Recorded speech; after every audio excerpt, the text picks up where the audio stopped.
If someone were to get their hands on $5 billion worth of stolen Bitcoins, you would think they would need to be really smart. Like next level genius smart. But it turns out that's not the case. Ladies and gentlemen, I present to you the co-conspirator of the largest heist in world history. Last month, the government arrested this married couple, claiming they tried to launder billions of dollars worth of Bitcoin that was stolen in a hack back in 2016. Y'all, this was the biggest bust in cryptocurrency history. Law enforcement seized more stolen Bitcoins than it ever had before. And so the fact that these two were the ones charged with the crime left a lot of people confused. Okay, the hackers are not CIA, they are idiots. Dutch Lichtenstein and Heather Morgan were not only taking lavish trips around the world, Heather was also flexing about her cybercrimes and trying to become internet famous as the cringiest rapper you've ever heard.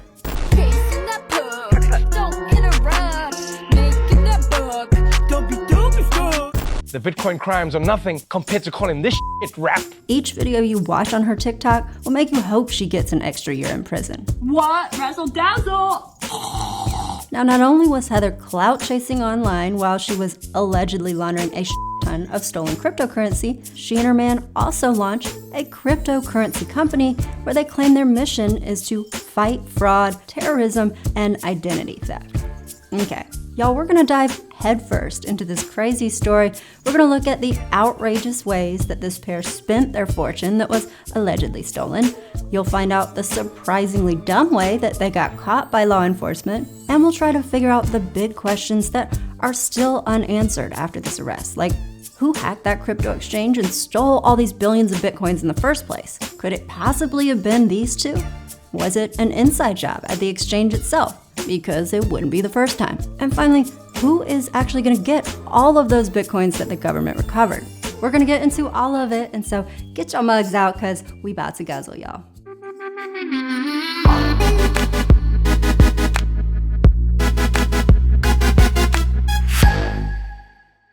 This episode of Guzzle is brought to you thanks to the generous support of viewers who have joined my Patreon. For a small monthly contribution, you get exclusive first access to channel news, and you can help me decide thumbnails, video topics, merch designs, and a lot more. And I want to give a special shout out to my thirsty stan, Randy Lau. You are a gem. Hey y'all, it's Mary, and in this episode, we're talking about these two idiots. Now, the government has called these two highly sophisticated criminals. Now, I don't know about you, but I am confused and intrigued, and so I am ready to go down this rabbit hole and find out who these criminal masterminds are.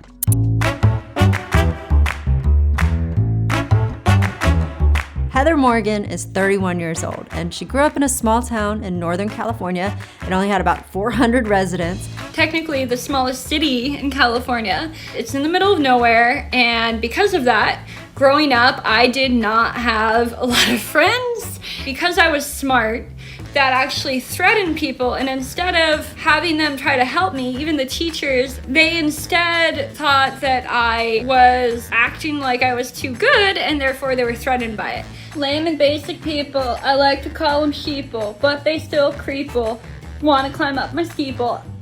I felt very limited in opportunities as far as who I could be around. You know, when you have 20 kids in the class and you're kind of weird and different, you're gonna get bullied mercilessly. And specifically, this principal, he told me, you're a big fish in a small pond. If you go to the ocean, you might drown. And I remember thinking when that principal said that, yeah, it's big, but I'm a shark. I belong in the ocean, not in a mud puddle or a pond. I'm so agile, Electrum, don't need none of them. They below me now, like motherfucking pump scum.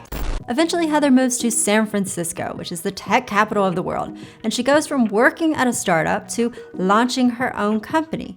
And she seems really successful, like maybe too successful. Heather writes, as a serial software entrepreneur, tech investor, writer, rapper, and fashion designer, I have an extremely busy schedule. People often ask me, how do you manage to do all these things? Do you sleep? Want to live your best life in 2020? Follow this jet-setting CEO's secrets. That's right, that is an article by Heather, about Heather, in Inc. And she actually wrote a lot of articles for them and for Forbes, where she flexes her many accomplishments in true Silicon Valley fashion. Former international economist turned software CEO and rapper Heather R. Morgan, aka Razzlekhan, shares her secrets for business success, crossing off her bucket list before age 30 and discovering her purpose in life.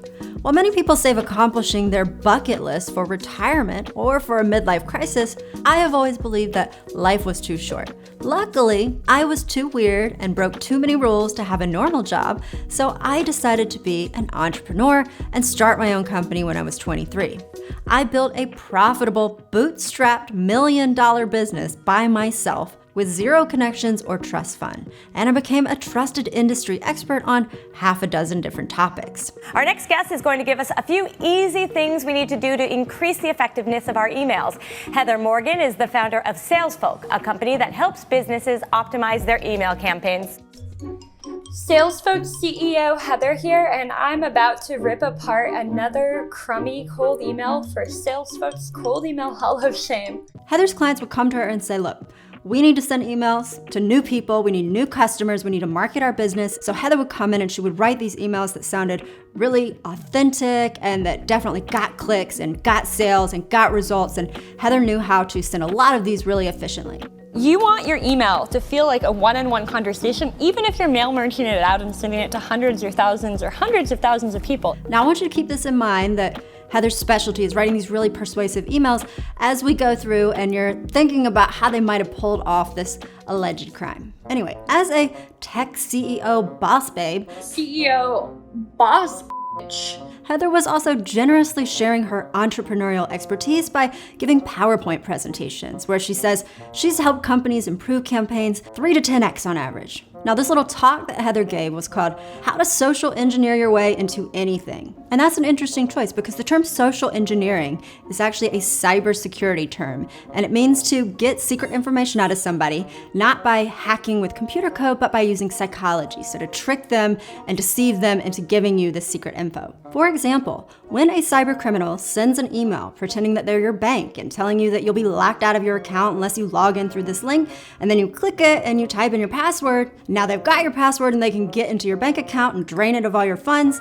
That is social engineering. And so I will give it to Heather. She definitely seems like she could be an expert on that. But Heather is saying she's not telling you to manipulate people in a bad way in this speech, but in a good way. Basically, she talks about gaining access to people or spaces or organizations by using deception and intimidation, which is something just to keep in your mind. Now, her speaker bio is also really interesting. And as somebody who has given a few speeches, I can tell you that when you are the speaker, you're the one that writes your own bio and you submit it to the organization. So she wrote this. It says, in her previous career, she used social engineering to navigate and infiltrate black markets and shadow economies. Hey y'all, it's Mary, and today I'm about to rip apart another crummy speaker bio. Okay, so the first tip I'm gonna give here is that if you're going to try to launder a massive amount of stolen crypto, you're gonna wanna not mention anything about that in your bio. So I'm just gonna strike this out here.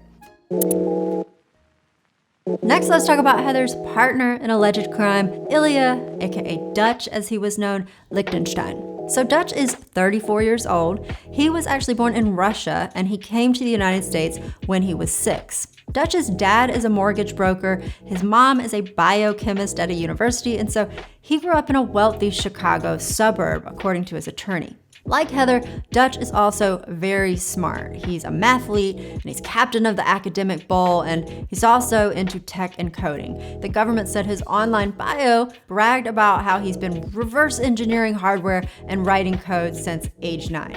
Today, Ilya Lichtenstein is the co-founder of the Y Combinator-backed MixRank, which reveals how your competitors' ad campaigns are doing, what's working for them. But a few years ago, he was a college student with a very profitable side business. So I started a tech blog. It was like this stupid little tech blog that nobody read. One day, one guy who was an affiliate emailed me and he said, whatever you're making on AdSense right now, I'll pay you 5 times more just to put up a link to my site in the sidebar of your blog. I literally went from making about $20 a day to having a $1,000 revenue day, probably in less than the space of a week. Hot girls somehow figured into the next step. For about a year, my job every day was to wake up and look for pictures of hot girls. Dutch is looking for hot girl pics because He was promoting the dating site eHarmony after he realized how much money he can make from affiliate marketing. He's not just dropping eHarmony's link on the side of his blog, he's actually creating his own ads for them and running them on Facebook. And then eHarmony would pay him every time someone clicked one of his ads and signed up for their site. Well, as he's doing that, Dutch quickly learned which ads get the most clicks and signups, the ads with pictures of hot girls. But eHarmony wasn't thrilled about getting a bunch of pervy dudes on their wholesome website. So they said, you had all of these ads that were encouraging people to be promiscuous and look for hookups. And we want people who are interested in marriages and long-time relationships. So eHarmony threatens not to pay him, and he moves on from them. And like Heather, he moves to San Francisco, where he starts trying to do the whole startup founder thing. The first websites he creates to try to do this, though, are not that great, according to an article in Forbes. Forbes said Dutch dabbled in selling brain supplements and claimed to have created this one called Instant Focus that promised to turbocharge your productivity. Forbes also said that Dutch had what appeared to be a series of dating websites, including adultfriendgrinder.com and finegeekgirls.com. They also said that Dutch launched weight loss sites, including this super scammy site talking about a medical breakthrough that guaranteed by this time tomorrow you could be 8 to 12 pounds lighter. And it was pushing acai supplements and colon cleanse products. They are 100% risk-free trials, no strings attached. But there are definitely strings attached in this small, light-colored text at the very bottom of the site, because it says you're going to be slapped with a $300 annual membership fee plus $12.95 per month after that if you don't cancel within a week. When you're an affiliate and you're just shuffling traffic back and forth, you aren't really thinking about people. You're not thinking about customers. You're not thinking, well, like, what's their motivation? What are their needs and desires? Am I meeting that in my products? They're just a number. They're just a conversion rate to you. So it doesn't look like Dutch's moral compass was ever really pointed in the right direction. But anyway, I don't think any of these sites were his big ticket to fame and fortune in the startup world, but he does finally strike a more successful idea when he founds a company called MixRank. According to Dutch, MixRank is a spy tool that lets you spy on your competitors' ads and see what's working for them. Let me just repeat that. His company was a spy tool. At one point in this interview, Dutch is talking about how his company MixRank let people download copyrighted images that they didn't have permission to use. And then the interviewer quotes this famous investor that is worshipped by the tech bros, like they're in some cult and this guy is their religious leader, right? And so this interviewer says, well, Paul Graham said one of the key factors that he looks for in founders is naughtiness. And Paul did say that. He said, the most successful founders tend to have a piratical gleam in their eye. And so to me, it's no wonder in my mind that Dutch's company does very well in the SF tech scene. In 2011, Dutch's company MixRank gets into the prestigious Y Combinator Startup Accelerator program. This is the dream of every aspiring techie in the Bay because it is considered a unicorn factory. Dutch's company also scores $1.5 million from investors, including the respected 500 Startups Venture Capital Fund and from Mark Cuban, who is on Shark Tank. So Dutch's advertising business is doing really well and it's growing at this point. And during this time, Heather's advertising business is also doing well and growing, and she's getting these big name clients, and it looks like it's around this time that they meet each other. And I bet they found that they had a lot of stuff in common because they're both experts at persuading people to do things that they want them to do. Dutch actually starts a blog around this time where he says he's writing specifically about power and persuasion. So Dutch and Heather are obviously very impressed by each other's skills.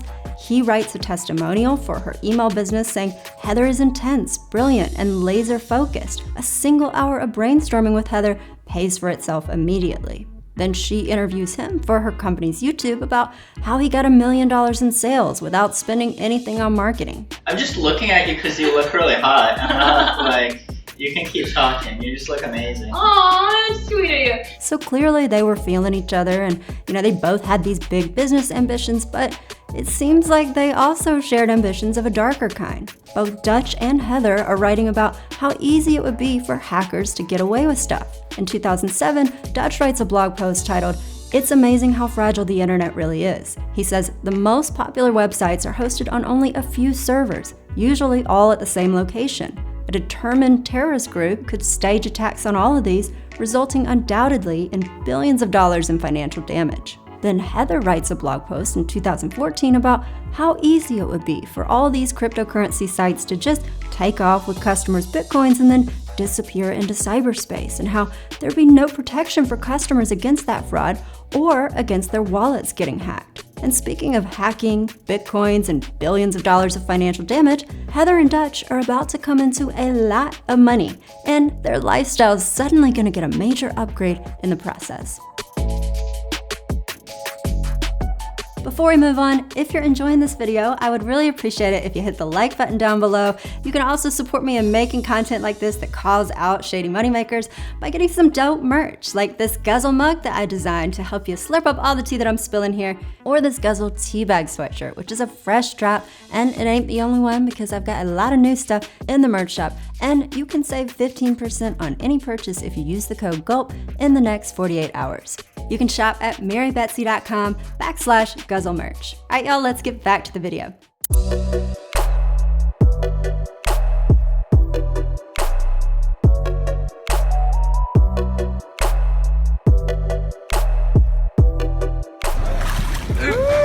Yeah, I'm feeling it. Oh. From the time we're first able to learn, society teaches us that the harder you work, the more money you make. This, of course, is a monstrous lie. What markets really reward is risk. In May 2016, Dutch quietly dips out of his company MixRank, according to The New Yorker. A few months later, Heather posts a tweet saying, "I will always love getting into trouble with this guy." And she also posts on Instagram a pic of her and Dutch, according to a Twitter user who shared a screenshot of that. The very next day after Heather makes this tweet, a huge crypto hack happens and a giant amount of Bitcoin goes missing. A theft is shaking up the Bitcoin world. Exchange platform Bitfinex announced the hack and cyber theft of 120,000 Bitcoins, forcing it to suspend trading on Tuesday. Back in 2016, a popular crypto exchange gets hacked. And if you're like, Mary, I don't know what a crypto exchange is. It is just a site where you can exchange different types of money. So you can exchange United States dollars, for example, with Bitcoin, and then you can store your Bitcoin in a little digital wallet, and then you can trade that Bitcoin for other types of crypto coins. And so that is a crypto exchange, right? So back in 2016, one of these exchanges called Bitfinex gets hacked. Thousands of unauthorized withdrawals are made, people get their wallets completely drained, and a whole massive amount of Bitcoin suddenly goes missing. The next year, Heather and Dutch moved to New York into a fancy new place at 75 Wall Street, which is this exclusive block where a typical condominium costs over $1 million. And they start filling up that thing with the ugliest decor you can think of. She's also buying herself a whole new wardrobe of clothes from around the world. This is my current look. What do you think? Here's a post where she's wearing this black leather top that is from Galera Designs, and I looked it up, and this thing costs almost $1,000. Dutch and Heather also get a cat together, but not just any cat. They get this fancy breed that's called a Bengal. It's also known as a cashmere cat, and it looks like a leopard, and of course, $2,000 is the current average price. Oh, and she also pushes it around New York City in a stroller while acting generally obnoxious. They also start going on all of these trips to the Bahamas, Panama, Malaysia, Mexico. Here they are in Macau learning how to bet on horses. And of course, they're documenting everything on social media, which seems like not the smartest idea, but let me tell you, this girl can't help but flex. Here she is ordering room service at a luxury hotel in Beverly Hills and acting like she earned it all through her tech boss lifestyle. #beast mode. They also start their own investment firm called Demand Path that funds startups working in decentralized apps. Of course, Heather also unsurprisingly stops working at her company Salesfolk because, she's too rich now to revise other people's emails, and she actually writes about this in Forbes, saying, "It's really strange to suddenly have free time after beasting nonstop for years. It was about this time that I discovered rapping." After 4+ years of being the lady in the red dress across all social media platforms, I figured it was time for a change. Welcoming the era of Razzlekhan, aka the Crocodile of Wall Street. Rap music video drops next week. Don't hate, because I look great, smell great, taste great. I'm so sorry, y'all. I'm gonna apologize in advance for what you're about to hear and see, but we have to go here, okay? So after Heather starts getting access to this massive amount of money, more money than she will ever need in her life, she could do anything at this point. She could start giving a lot of it to charity or trying to solve world hunger, something valuable, but no.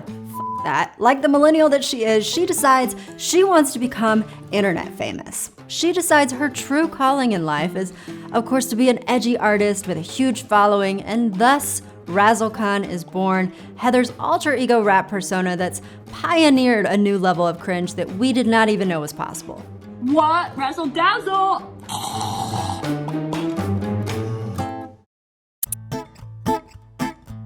I was probably the last person anyone expected to start rapping. I had a speech impediment as a kid, my teeth were unusually screwed up, but I've never had a greater passion than rap. A couple years ago, I was working a lot. I got really burnt out.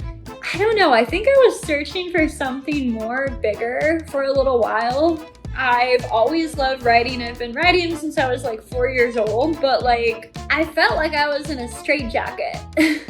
Don't get me wrong, I'm shameless, but Razzlekhan's 10x that. It's like the hyperbole of myself. Razzlekhan, the Versace better win. Come real far, but don't know where I'm heading. Always be a goat, not a goddamn sheep. Email me, a message at the beep. All right, y'all, let's start at the official Razzlekhan website, where Heather describes her style as sexy horror comedy. What's up? Razzlekhan here. Razzle dazzle. Like Genghis Khan with more pizzazz. That's my name, Razzlekhan. I feel like I live in two worlds with a little bit of overlap. There's the people who know Razzlekhan and have seen me get ratchet and pasties. And then there's the people who know Heather, the CEO, boss bitch, software, money-making monetizer, and they're both me. They're both just different sides of me. Raz shamelessly explores new frontiers of art, pushing the limit of what's possible. Whether that leads to something wonderful or terrible is unclear. No, I think it's pretty clear. Came from a small ass town, but sure can party down. My tendy's going global. Build an empire, Constantinople. You mean Istanbul? It's so bad that it might be good. Crocodile waiting for a feast. Don't got vag yeast. The Bitcoin crimes are nothing compared to calling this shit rap. Get icy like Froyo. All gotta stay vocal. Can you imagine if Tupac was reading his rhymes off on the side? You claim to be a player, but sorry guys, screwed your wife. Bad bitch, motherfucking bad bitch. When you order Elizabeth Holmes from Wish. Bitcoin, Ethereum, hold on. What? Can we just have normal people be crypto launderers for once? Christ. Okay, now I know this is gonna be hard to believe, but Heather actually got help with her rap game from someone with actual rhythm, a rapper called Ron So Quiet. According to The New Yorker, they met at a party after she moved to New York City. Ron So Quiet says, Heather saw my mustache because I have this twirly mustache and I'm black. For the next few months, they'd meet in the park and write raps together. She'd have her salesfolk notepad, and I'd help her make lyrics, he said. Then afterwards, she'd buy me whatever I wanted, and she'd go out of town and bring me back jewelry or whatever. Razzle f***ing dazzle. I'm sure you also noticed Razzlekhan's signature ad-lib that she does. It's like she saw Megan Thee Stallion's signature ad-lib and was like, how can I make it horrible? Or maybe she saw her cat get a hairball one day and she's like, that's how I'm gonna be famous. Ever since Heather allegedly starts getting access to this stolen crypto, she seems obsessed with making Razzlekhan blow up. Heather's username on TikTok is Real Razzlekhan, as if she's so popular that people are posing her. She's also putting her Razzlekhan stickers all over New York City, and she's rapping about anything and everything. AirPods, motherfucking AirPods. Where are my goddamn AirPods? Heather's also doing a lot of really bad arts and crafts projects where she's bedazzling everything, except instead of bedazzling, she calls it berazzling. Yeah, so if you're one of the unlucky victims who lost crypto in that Bitfinex hack and you've been wondering where it went, this is where it went. This is where. Quarantine haircut, my first time cutting a man's hair. Today we are giving a haircut to Mr. Dutch, Unreal Dutch. Dead animals in garage, keep a gate, entourage. I think you're done. I'm Okay. gonna spin you around. It's definitely not the worst. Heather is just pumping out content, trying to grow her audience in any way she can. And I feel like, and this is just my speculation, but I feel like, she had done well in the tech world. But now she wanted to be famous for not just being a tech nerd, but for being cool, right? But the problem was, it just wasn't working. Oh, and I haven't even gotten to how these two got married. So in 2019, Dutch posts on Facebook and he says, "I got engaged to my best friend and the woman of my dreams. This is how it all went down."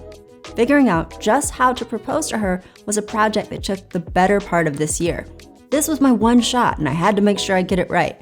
As you know, Heather is not just a tech entrepreneur, she is also Razzlekhan, the fearless rapper. And what better way to propose to an entrepreneur/rapper than with a weird, creative, multi-channel marketing campaign? It's sweet, thoughtful, creative, positive ROI, perfect. So Dutch hires a bunch of designers to create posters and billboard designs for Razzlekhan. He writes, "After many iterations, we finally settled on a design that captures the essence of Razzlekhan, horrifying enough to grab attention and enticing enough so you can't look away." Dutch then gets a creative agency to post these Razzlekhan posters all over New York City, and he also gets one of her designs approved to run on Times Square billboards. And then I'm sure he takes her there and she sees it and she freaks out. Yeah, so that's how they got engaged. We still haven't even gotten to the wedding yet. Hey, we have an announcement, an update for you. We think we can have the wedding this year in 2021. Well, I'm really excited for this. It's going to be an amazing event. There's going to be art, there's going to be music, there's going to be magic, there's going to be games. It's going to be really fun. This is not your typical wedding. This is more like a concert, a festival, and we would love to have you come celebrate with us. So stay well and razzle dazzle.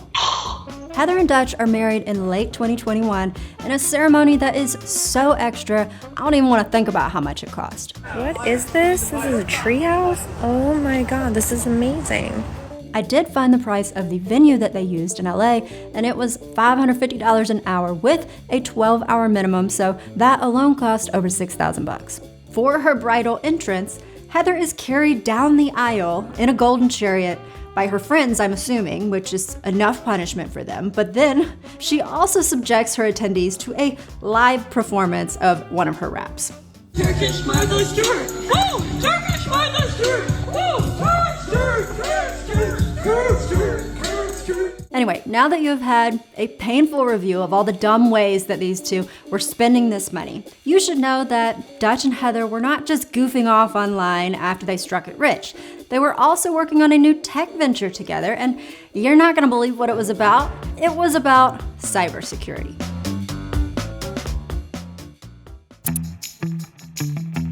In 2018, Dutch launches a new software company that's called Endpass, and Heather is listed as the CEO of this. So, what is Endpass? Well, according to its Twitter, it's a secure Ethereum wallet, and Ethereum is just a type of cryptocurrency, and this wallet is easy enough for grandma to use. For some unknown reasons, in order to add tokens, most of the current wallets require you to go through several annoying and painful steps. And let me just tell you, those annoying and painful steps are there to make sure that your account stays secure, that you are who you say you are, and somebody's not pretending to be you and accessing your account, and that your money didn't come from somewhere illegal. And so I'm sure that those steps were annoying and painful for Heather and Dutch as they're trying to allegedly move the stolen crypto. But anyway, Dutch writes a Medium post about their new crypto wallet business, and he says, to create a wallet in Endpass, click a link to confirm, and you have access to an Ethereum account. And of course, we never have access to any private keys or funds. So this is terrifying. Obviously, Dutch and Heather are the last people you want to secure your money, but it also seems like you wouldn't go anywhere near the topics of crypto or cybersecurity if you were sitting on $5 billion worth of stolen Bitcoin, right? But not only do they say that they're working in the space, they act like they are crime-fighting superheroes in this space. Endpass's Facebook page says, "Help us stop fraud and terrorism. Join us in the global fight against identity theft." Meanwhile, Heather is writing articles for Forbes like Experts Share Tips to Protect Your Business from Cyber Criminals. She writes, I spoke with fraud prevention and compliance experts at various financial institutions about how businesses can combat fraud and cybercrime without harming their customer experience. Their insights are particularly helpful.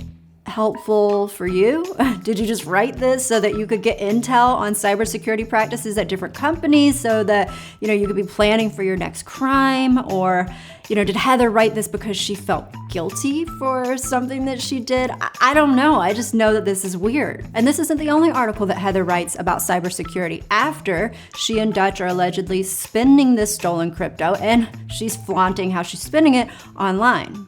In another Forbes piece, she writes that many people still use very simple passwords like 1234567 or password that a bot could easily guess. Or if a site is storing your password insecurely, hackers will have access to that password, and oftentimes they'll publish this information online or sell it to other bad actors and criminals on the dark net. These criminals use software to automatically scan the internet for anywhere they can successfully reuse your password to log in.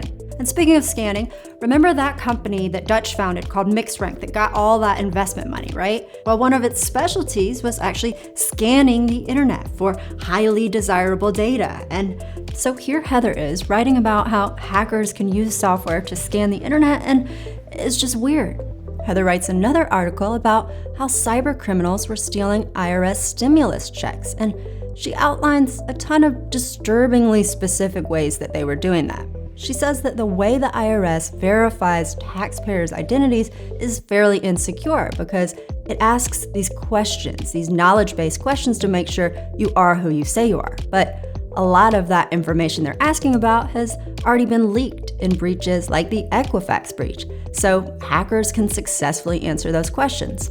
Even if your data isn't already leaked from a data breach like most people in America, you could still get scammed out of your stimulus money with other phishing or malware. If you have malware on your computer, someone could be recording the private information that you type. That means when you type your answers to those IRS security questions, you're actually sharing that information with cyber criminals. She also said that malware could actually change what you've typed in, like changing the numbers of the bank account that will receive your stimulus money to somebody else's.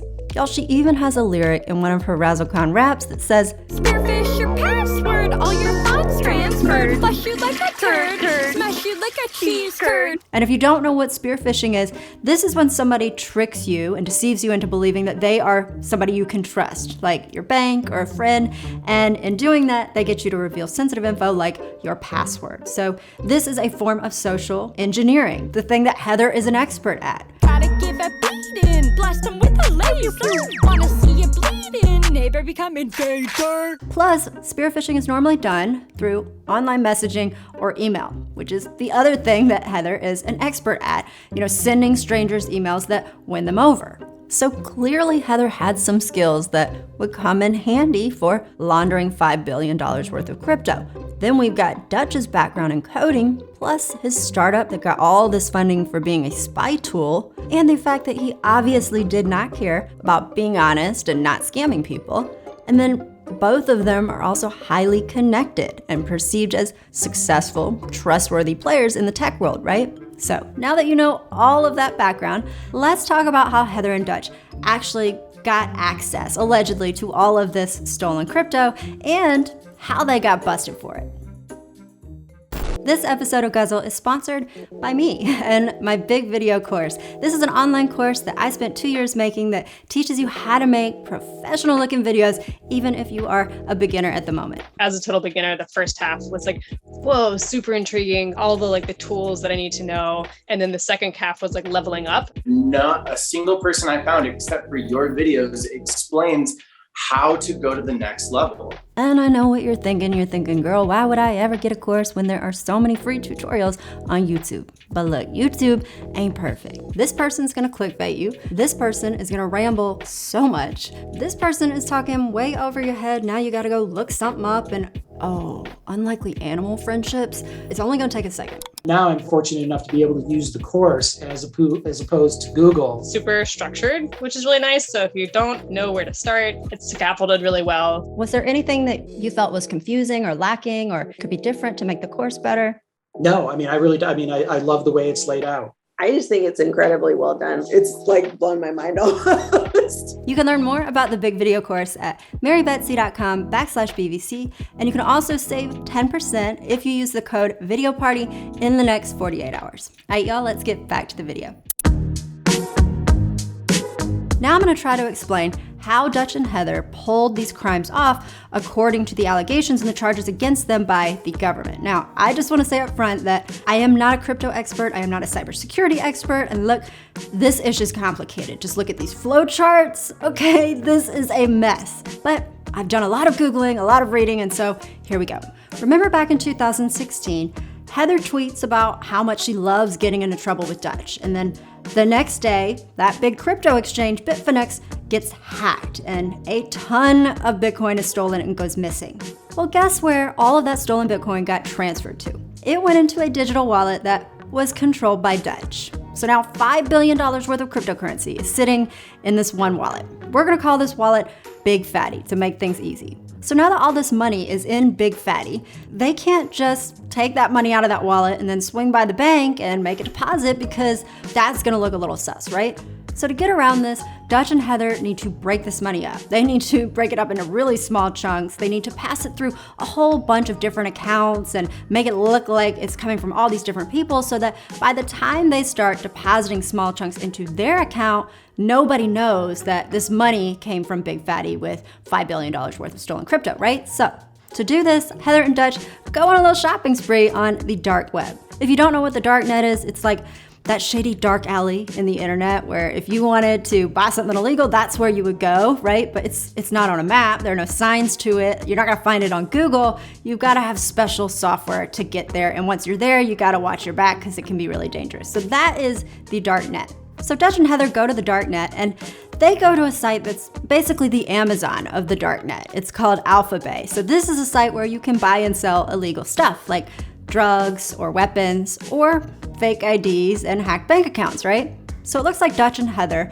added some fake IDs to their cart at Alphabay because prosecutors said that they opened accounts in other people's names using fake identities, and maybe they also got some accounts that were already in existence but that had been hacked and somebody got the credentials for. I mean, we know that Heather is a spearfisher, but anyway, they get accounts using other people's names at this darknet Amazon called Alphabay. After they do that, they start moving some of the stolen crypto down into these accounts in other people's names. And they're doing that in a lot of small transactions. I'm talking thousands of transactions that are automated over time and that are not gonna get as much attention as if they were making a few big transactions all at once, right? They repeat this process over and over again until this money has gone through layers and layers of accounts. We've got this giant spider web tree of accounts. And this is gonna make it harder for people to trace this money back to that giant stolen amount that was in Big Fatty, right?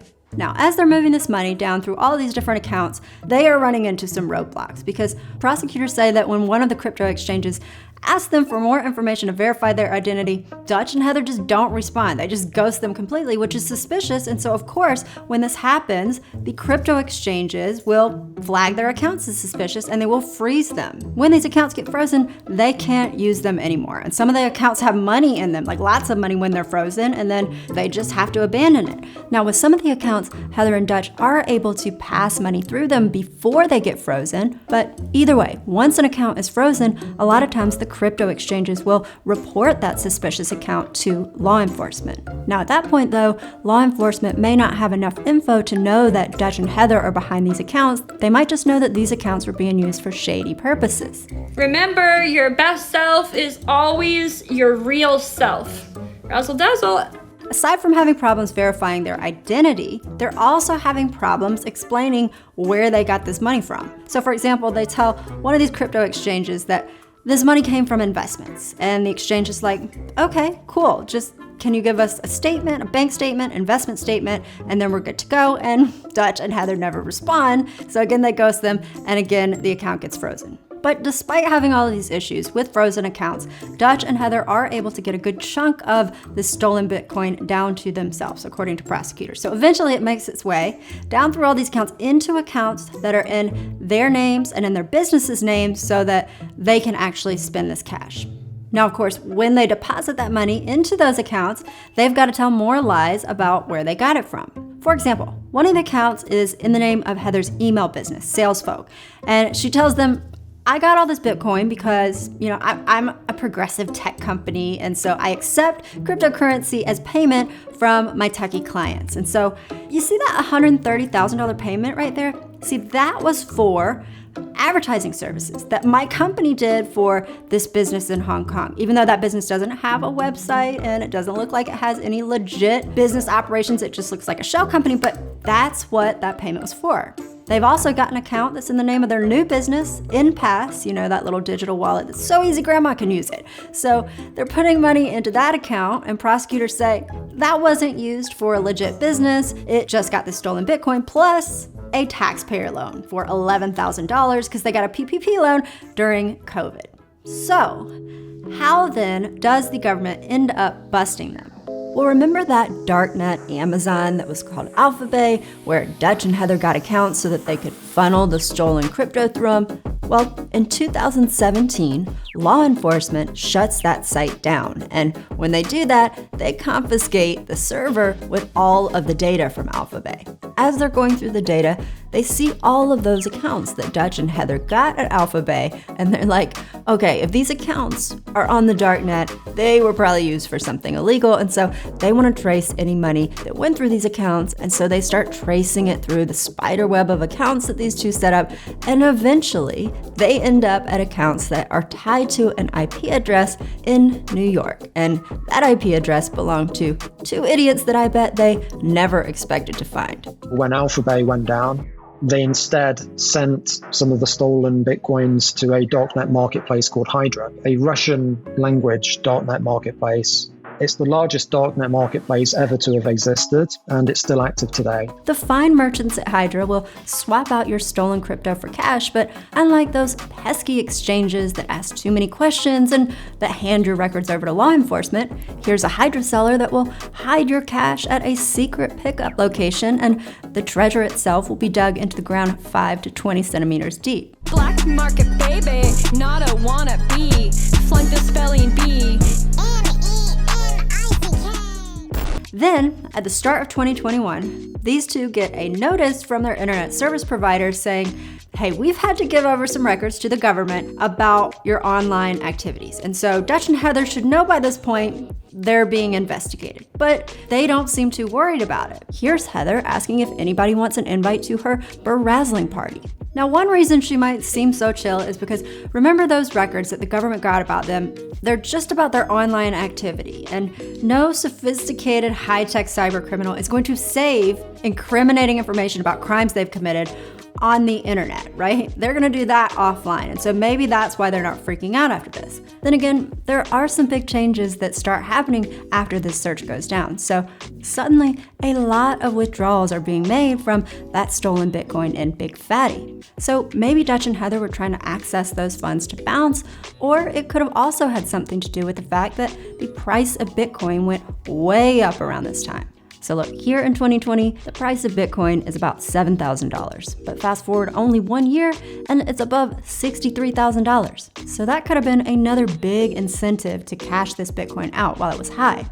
But the problem with stolen crypto is it's really hard to cash it out and use those funds without getting in trouble. So Dutch and Heather had limited options as far as where they could move these Bitcoins to. A crypto forensic company called Elliptic did an analysis around this time of where all that stolen Bitcoin in that Big Fatty wallet was moving to. And they found that it was going to 3 main places. The biggest chunk, 84%, was going to darknet marketplaces. And we know these are where you can buy illegal stuff like fake IDs or drugs, or where you can trust some sketchy darknet merchant to bury cash for you until the darknet marketplace gets shut down, because this ends up happening every few years. Now, the next biggest chunk of the stolen Bitcoin went into privacy wallets, and these are wallets that make it harder to track where your crypto came from. But the downside to privacy wallets is still, how are you going to spend that crypto? If you want to swap your Bitcoins for actual dollars or some other more reliable currency, then a crypto exchange is the most legit place. It's the place with the most resources to help you do that. And so that is the last destination where this stolen Bitcoin went, and it's also where the smallest chunk of it went, because remember, the exchanges are a huge risk, because if they get suspicious, they'll freeze accounts, and if law enforcement sees stolen coins flowing into an exchange, they're going to ask the exchange for the account holder's identity. So this is a big gamble. But you can see that in early 2021, they start to take that gamble more. So that may have also given investigators some clues. So then the government decides it's going to search Heather and Dutch's things in person. And so they show up at their fancy condo in New York City at the start of 2022. When they do that, Dutch and Heather are like, look, we don't want to be here when you're searching through our stuff. I don't know if they thought it was going to be too stressful, but they tell the government, we want to just get out of here and we want to take our cat with us. So then Heather goes to grab the cat that is under the bed at this point, and while she's down there, all of a sudden she grabs the phone that's on the nightstand and she starts hitting the lock button on the phone over and over again, apparently in an attempt to make it more difficult for investigators to get access to the information on that phone, and then they say that they have to wrestle the phone out of her hands. Anyway, what do the feds find at Dutch and Heather's apartment? Well, we've got secret compartments cut out in books. We've got $40,000 worth of cash. We've got a bag labeled burner phone and another bag with way more phones than two people need. All in all, law enforcement walks off with over 50 electronic devices. But after this search, Heather and Dutch still don't seem that bothered, because they're posting videos where Heather's still looking as cringy as ever, and other videos where they're just hanging out with their cat. And so either they're really not stressed about this, maybe because a lot of their devices were encrypted, or maybe they're just in total denial about how shit's about to hit the fan, because shit's about to hit the fan. So how did the feds finally link these two to all of that stolen Bitcoin back in 2016? Well, remember when the government got access to Heather and Dutch's online activities, and I was like, no hacker would ever be dumb enough to save incriminating information on the internet. Well, leave it up to these two idiots to save their crimes in the cloud. That's right, Dutch had saved files detailing his criminal plans on a cloud storage account, so something like Dropbox or Google Drive.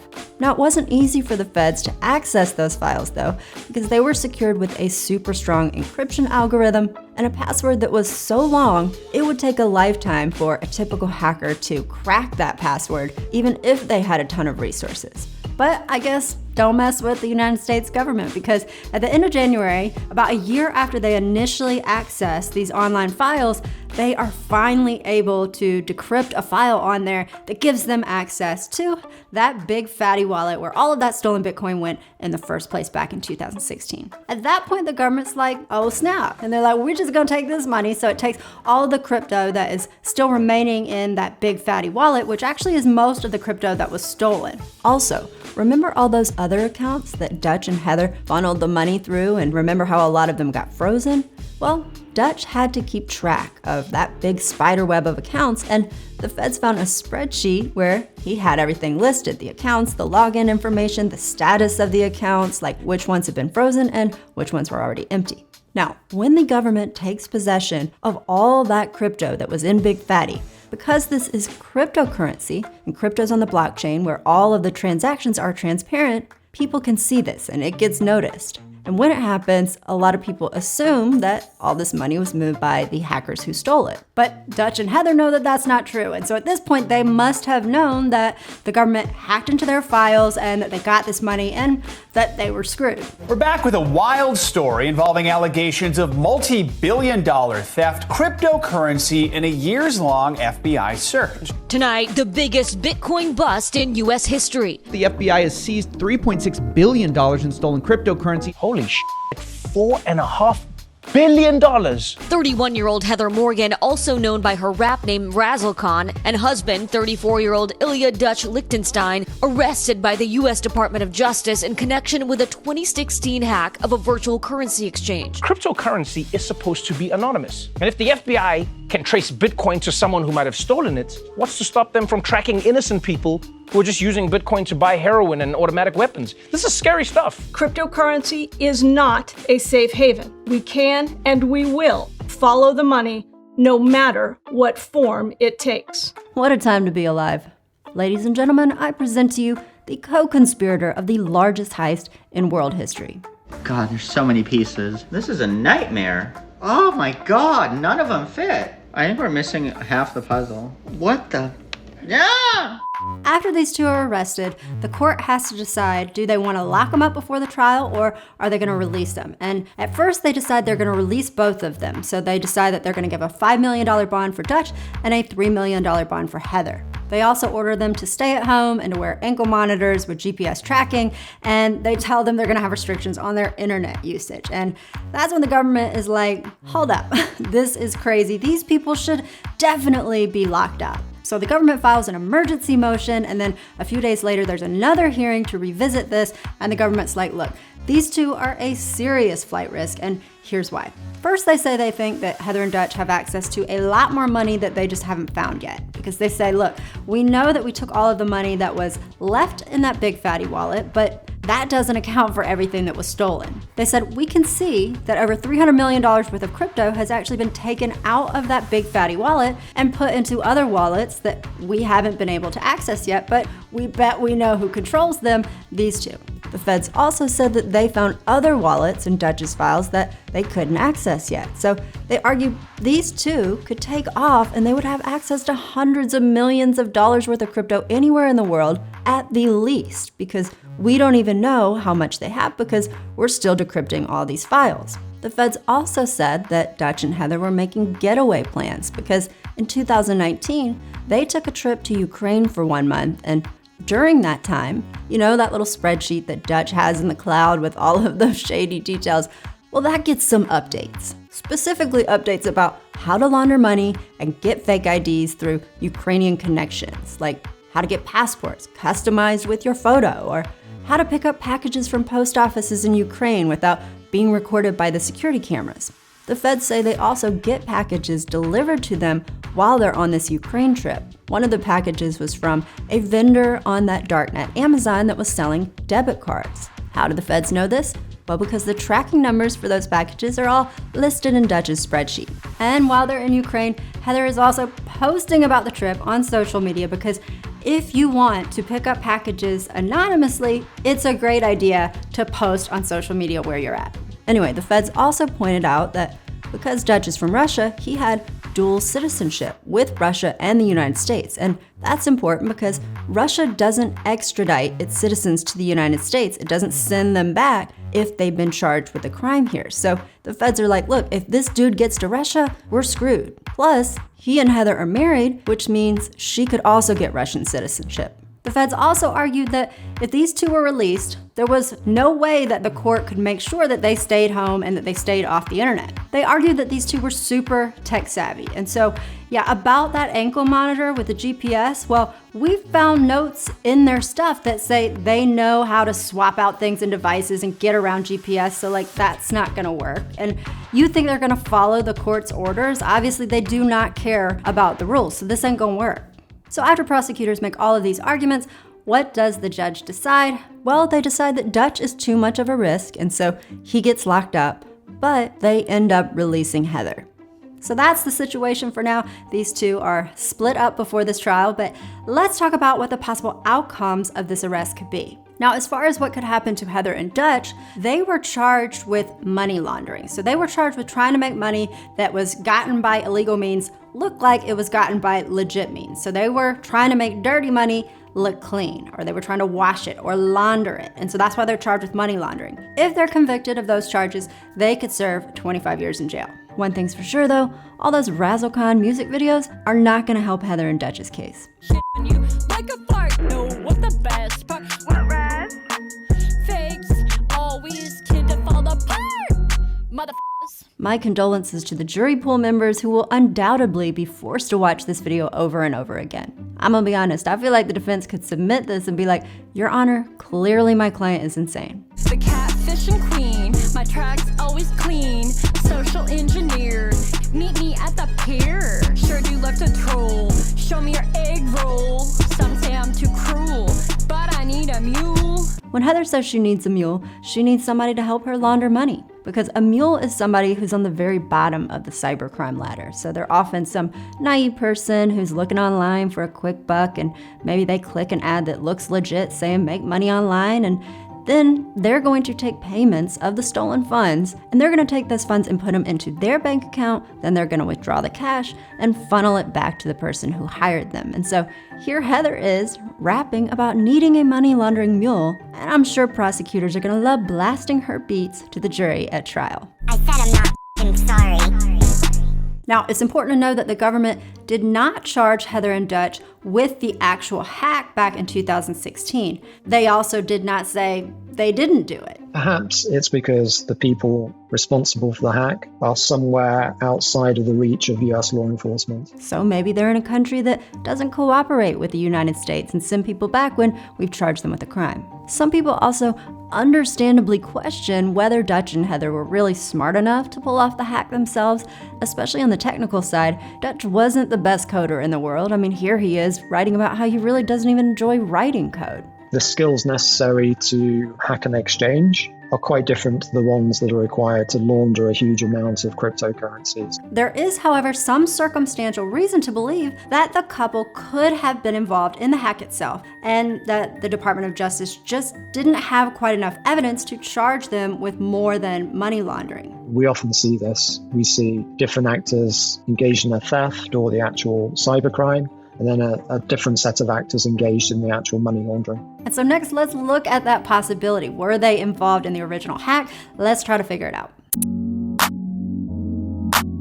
There are a lot of theories about who did this hack, but one of the most interesting and popular ones is it wasn't really a hack at all, but it was an inside job. And it wouldn't be the first time that a giant crypto exchange was hacked and then it turned out to be an inside job. For example, another crypto exchange called Mt. Gox that was the biggest Bitcoin exchange back in the day, well, in 2014, it gets hacked and $450 million worth of Bitcoin goes missing, but police later determined it was probably an inside job where the CEO tried to profit from the whole thing. By the way, Heather also writes about this, saying that after this hack happened, the exchange froze everybody's assets and then claimed it was a bug in their code, which gave them time to cash out. But let's get back to the Bitfinex hack that got Heather and Dutch so rich. So after this hack took all this Bitcoin out of a lot of customers' wallets, the exchange, Bitfinex, made a very controversial move. The company spread out the losses to all customers by forcing customers to take a 36% haircut or a loss on any money at the exchange. That's like your bank telling you, yo, we had some money get stolen out of these other customers' accounts, and so now we're gonna take money out of your account to compensate for it. And you'd be like, the f you are.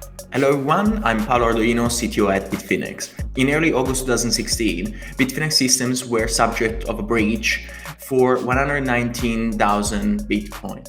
We came up with a plan to cover the losses of all our users. Bitfinex says, yo, it's cool. We're gonna put this little IOU in your account instead, and we promise we're gonna pay you back everything in the future. But some people were like, we're not sure you're gonna be able to make good on that promise. And so Bitfinex is like, okay, we have another option for you. Instead of us paying you back with actual currency that's worth something, we will give you shares in our company. So you could own a piece of Bitfinex, and that's worth so much. I mean, everybody wants a piece of us, especially now that we've had this giant hack. Bitfinex said, the cool thing about owning a share of our company is that if you want fast cash now to help cover your losses, you could sell your shares in Bitfinex to other people who are totally going to want to buy them because we're so valuable. And how valuable did Bitfinex say they were? Well, Bitfinex said that each one of the shares in its company was worth $1. Where did it get that number? It pulled it out of its ass as far as we know, because they definitely didn't show us our books to prove that valuation.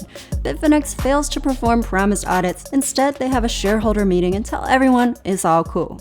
Anyway, Bitfinex sticks by their claim that the shares are worth $1 each, so if your account lost $50,000 worth of Bitcoin, then you got $50,000 worth of Bitfinex shares. The problem was when customers went to go sell these Bitfinex shares for $1 each, People were not willing to pay that. They were only willing to pay 50 cents for them, or even less.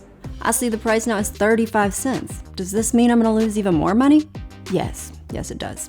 Even though the Bitfinex shares are not worth what people lost, a lot of folks sell them anyways because they figure, well, 50 cents or 35 cents now is better than gambling on Bitfinex paying me back the full amount in the future, and this way at least I'll get something to make up for these losses. The way I see it is choosing between very bad and worst, especially because some people thought that if everybody wanted the full amount, then Bitfinex would go bankrupt and leave everybody even more screwed. Grumpy holdouts could sink Bitfinex recovery plan after Bitcoin theft. So a lot of people end up selling their Bitfinex shares at a really low price, but what many of them don't realize is that by doing this, they're giving up their right to sue Bitfinex later. Bitfinex acts like this ain't the case by putting in this language that says basically everybody can still sue everyone. But Bitfinex adds a sneaky little line at the end that basically means when you sell your shares of Bitfinex, you're also selling your right to sue Bitfinex in the future. Anyway, who ends up ultimately buying all of these cheap Bitfinex shares back? Bitfinex. So not only do they get to pay only a fraction of the loss that they owed, but now they also take away the right of all these account holders to sue them.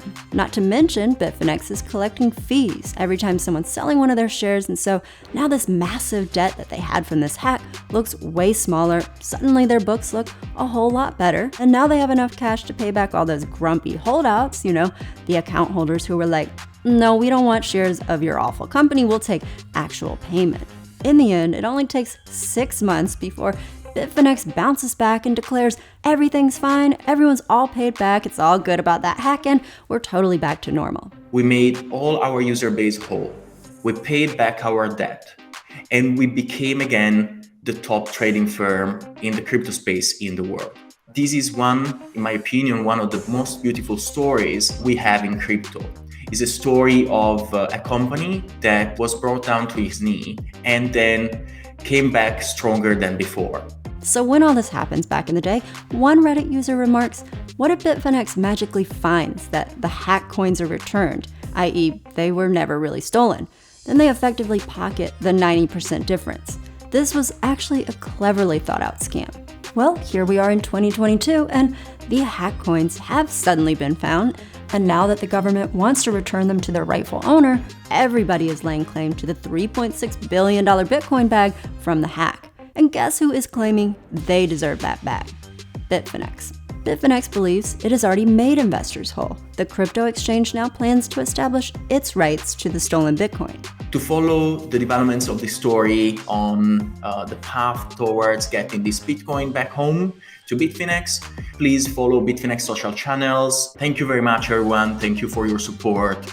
Wait, that's it? You didn't say if we would get our Bitcoin back or not. I can answer that for you. You won't. Now, Bitfinex does say if it gets this bag, it's going to pay back some of the people who lost Bitcoins back in the day, but they only want to pay what people lost at the time of the hack and not what their Bitcoins would be worth now, which is a lot because Bitcoin has increased over 7,000% since the hack. And so if you had $600 worth of Bitcoin back in 2016, that would be worth around $45,000 today. But Bitfinex just wants to pay you the $600 and pocket the difference. And that's why some people are calling this a giant scam. And let me tell you, it would not be the first scam to hit the cryptocurrency world. Bitfinex never repaid their tokens. Bitfinex started a Ponzi scheme.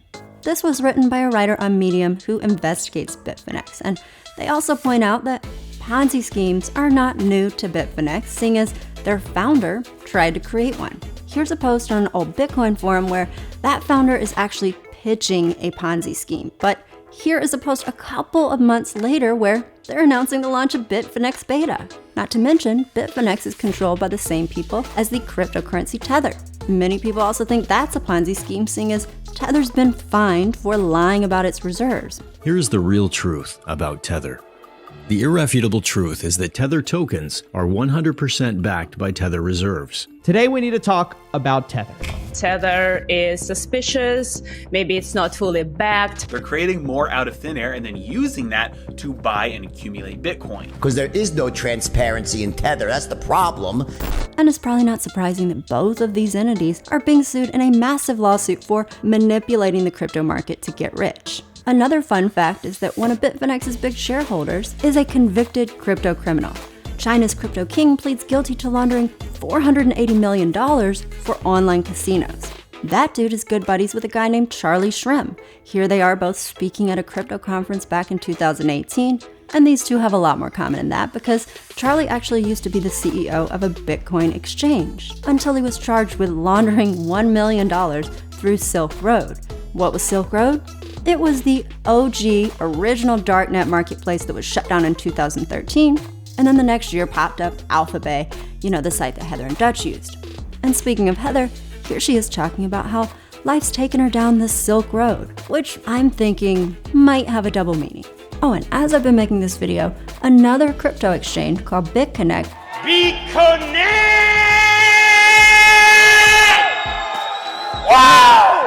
has a founder who's been indicted in a $2.4 billion Ponzi scheme, and he's disappeared.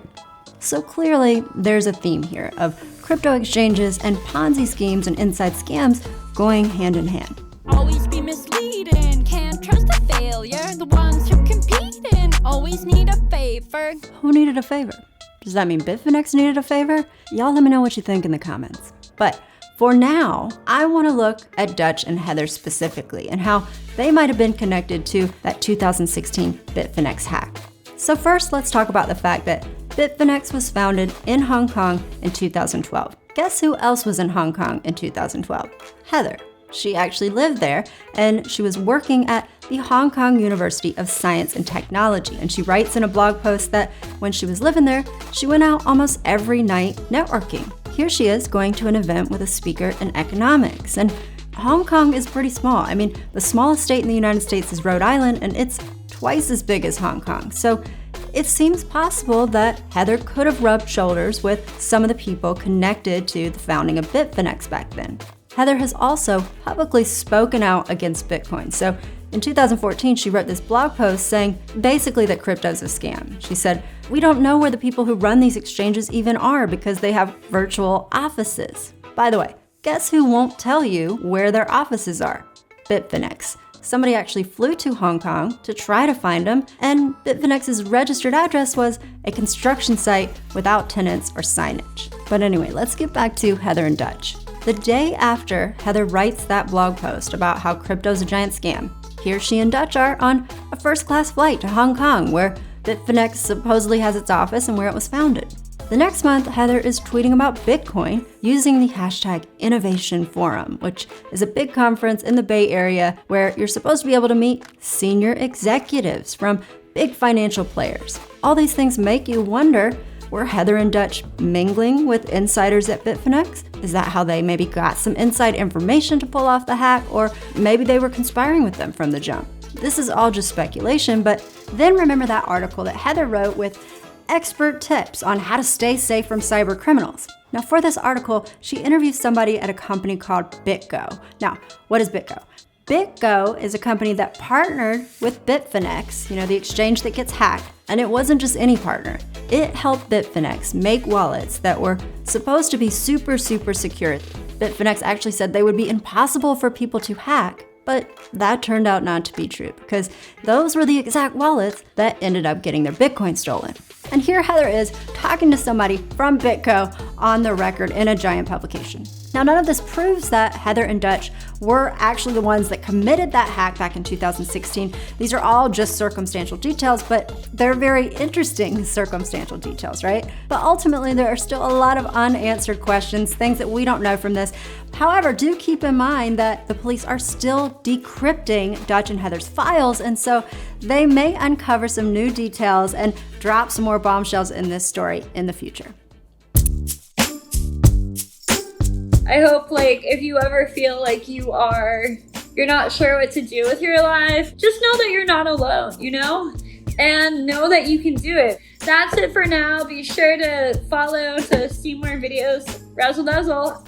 Lastly, let's talk about what we've learned here. First of all, if you're gonna steal a whole bunch of money, you gotta think about what's gonna happen after that. If you can't spend any of this money without getting caught, then what's the point? If you have $4.5 billion, Why are you on TikTok? What are you doing on TikTok? You definitely don't want to try to get as famous as possible on the internet as a cringy rap artist, and you also don't want to flaunt your wealth online, like by writing articles in big publications about jet setting across the world. And that's like the most interesting part of this. I'm curious to know your thoughts. Like, why do you think Heather is sitting here writing about these crimes that she could have possibly been connected to? Was she feeling guilty and wanted to prevent this from happening to other people? Or maybe she thought this was gonna make her look like the last people on earth who ever did it, right? Now, my personal opinion is that Heather's ego was way too big for her to keep these crimes under wraps. She couldn't help but flex about all her successful accomplishments, and so maybe she thought this was a way that she could do that without outright saying that she did these things. Being smart in no way stops you from being stupid. Also, what do y'all think about Enpass? You know, the company that they made that was this crypto wallet that was supposed to be so easy grandma could use it. Why would they make this? You know, was it just a shell company that they were trying to funnel this stolen crypto down into? Were they using this as a way to chat with other crypto companies, with their technical teams about cybersecurity protocols so that they could figure out how to get around them? Were they trying to create a digital wallet that would make it easy for criminals to launder money through? You know, maybe they saw this problem in the marketplace, and as the entrepreneurs that they were trying to fix it. An early version of Enpass's site says you can create on-demand identities, and you can pick who you want to be, and you can create as many personas as you want to protect your privacy. And without your permission, your personal data is completely invisible, like from law enforcement. Or maybe they were trying to pull off an even bigger scam and swindle traders who use their wallets. I don't know. I'm just spitballing theories, but I would love to know what you think. Let me know in the comments. Now, the last lesson I want to touch on from all of this, and it's probably the most important one, and that is be careful who you trust. First, be careful who you trust with your money, especially when it comes to crypto, because when I tell y'all there are a lot of scams, at first I noticed, okay, there are other scammy crypto enterprises, and I started listing them to try to see if there were any connections or common themes, and very quickly I had like a list of 10 of them that was taking up the whole document of my script, and I was like, okay, this is a thing. So be careful who you trust with your hard-earned cash, and besides just your cash, be careful who you trust with your respect, because there are a lot of people online who are flexing about how successful and how rich they are, and look at all my accomplishments. And you know, when it comes to these two, a lot of people would have found them very impressive, right? He lists that he's this mentor at 500 startups, which is super prestigious. He's gotten funding from Mark Cuban. She's writing for Forbes and Inc., bragging about bootstrapping $1 million business all by herself. But the reality is that a lot of people who seem super, super impressive are snakes, liars, or both. They're not superhumans. They're not capable of reaching some level of success that you'll never attain. They're just pitching you a fake reality. So don't let them rattle you and make them think that they are way cooler than you are, because they're definitely not. And I think you are especially cool for making it here all the way to the end of this video. It means so much to me. If you made it here, let me know by leaving a comment below with the hashtag #EmptyMug to let me know that you slurped up all that tea that I was spilling in this episode of Guzzle. And if you want to see more videos like this where I expose shady moneymakers, then subscribe so we can hang out again. All right, y'all, thanks so much for watching, and I'll see you in the next one. Bye, y'all.